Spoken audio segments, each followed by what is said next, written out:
She thought I was just an intern. She was very, very wrong. From the moment I stepped into the office as an intern, I knew Vanessa, my department manager, was going to be a problem. She was the type of woman who thrived on power trips, treating anyone below her as disposable. I kept my head down, worked hard, and tried to ignore the condescending tone she used when she spoke to me, but it was impossible. She rolled her eyes when I asked questions, snapped at me over minor mistakes, and constantly reminded me that I was lucky to even be in the building. She would tell me, interns should know their place, then have me clean up after her. One time I politely suggested a different approach to a project, and she responded by saying, "You're here to learn, not to think. Not that you have much of a brain to begin with." It wasn't just about me being an intern. Vanessa hated young, ambitious women. She saw them as threats, obstacles to her own advancement. She made sure I understood that I would never get ahead under her watch. I bit my tongue, reminding myself why I was here. My father was the CEO and had sent me to work as an intern under a fake name, wanting me to experience the company from the ground up. He wanted me to see how employees were treated when they weren't at the top, and thanks to Vanessa, I was getting the full experience. Then it got worse. She started spreading rumors, claiming I was incompetent, lazy, and only got the position through sleeping with someone higher up. I overheard her telling another manager that I was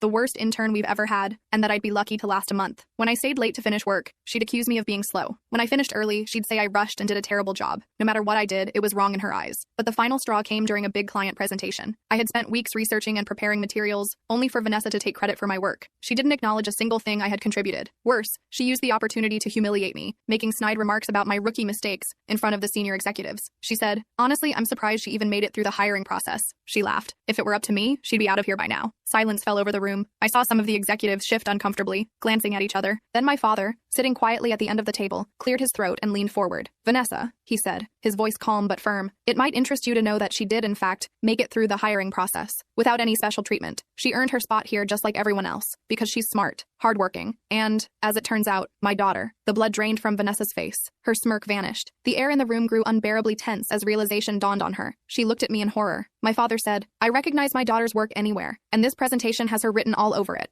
I wonder how many other employees you've stolen from." He let his words sink in before adding, "We'll discuss your future with the company after this meeting."